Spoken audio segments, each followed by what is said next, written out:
విద్యాసాగర్ రావు గంగాపుత్రులను విమర్శించలేదు. ఓడిపోతున్నారని తెలిసి కోరుట్ల నియోజకవర్గ ప్రజలు బీజేపీ అభ్యర్థి రెచ్చగొడుతున్నాడని కోరుట్ల నియోజకవర్గం బీఆర్ఎస్ పార్టీ అభ్యర్థి డాక్టర్ సంజయ్ అన్నారు. నేను గంగపుత్రులని కించపరిచేలా వ్యాఖ్యలు చేసినట్లు నిరూపిస్తే దేనికైనా సిద్ధమన్నారు. అందరితో సోదర భావంతో ఉన్నా కాబట్టే ప్రజాక్షేత్రంలో ఓటమి అనేది లేకుండా ఉన్నానని, గంగపుత్రులని స్వార్థ రాజకీయం కోసం వాడుకుంటున్న కొందరిని ఉద్దేశించి అన్న మాటలు మాత్రమే అవి అని తెలిపారు. దయచేసి ప్రజలు ఈ రెచ్చగొట్టే వారిని నమ్మకండని, మీకు అండగా ఉండే డాక్టర్ సంజయ్ కార్ గుర్తుకు ఓటేసి ఆశీర్వదించాలని కోరారు. ఎమ్మెల్యే గారు ఆ నాయకుడి గురించి తిట్టారు తప్ప మత్స్యకారులు తిట్టేదాకా చూడండి. మత్స్యకారులే పక్కన ఉన్నది, ఎమ్మెల్యే గారి పక్కన ఉందే మత్స్యకారులు ఆల్రెడీ స్టేట్మెంట్ కూడా ఇచ్చారు. ఎలక్షన్ టైము ఇదే ప్రాబ్లం. ఏమవుతుందంటే ఇదే చెప్తున్నాను, రాజకీయాలంటే ప్రజల సేవ గురించి ఎవరు మాట్లాడలేదు. అబండాలు, ఫేక్ న్యూస్లు, దొంగ వీడియోలు ఇవి పెడతా ఉన్నారు. అది కాదు మనకు కావాల్సింది.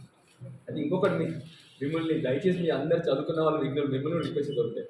మీరు కూడా ఇలాంటి ప్రశ్నలు అడిగేసరికి వాళ్ళందరూ కొంతమంది ఇవే ఆన్సర్లు చెప్తా ఉన్నారు తప్ప ప్రజల్ని పక్కదో పట్టిస్తున్నాం మనము. నిజానికి అక్కడ ఎమ్మెల్యేగా చెప్పింది ఎవరు నాకు పక్కన ఉన్నంతా మత్స్యకారులే. వాళ్ళే చెప్తున్నారు, సార్ ఆయన ఇట్లా అన్నాడంటే ఈయన గారు ఆవేశంగా వాళ్ళ గురించి తిట్టారు, బయట వాళ్ళ గురించి, వీళ్ళని కాదు వాళ్ళ గురించి తిట్టారు.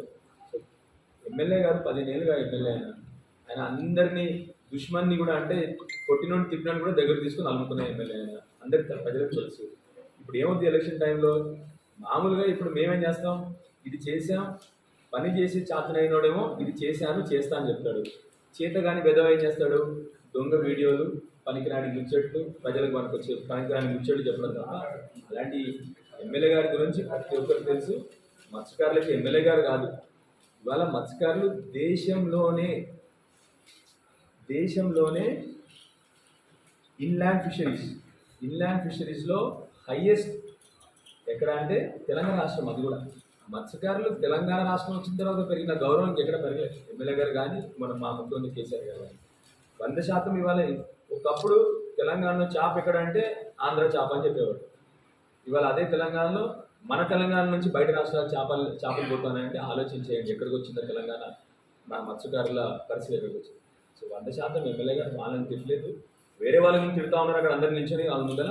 సో దాన్ని ఆబ్వియస్లీ ఇంకా వీళ్ళు చెప్పాను కదా, చేతగానలు ఏం చేస్తారు, చేతగాని పని చేస్తారు. చేతనైన పని చేసి ప్రజలకు లాభం పడే పని చూపెడతారు.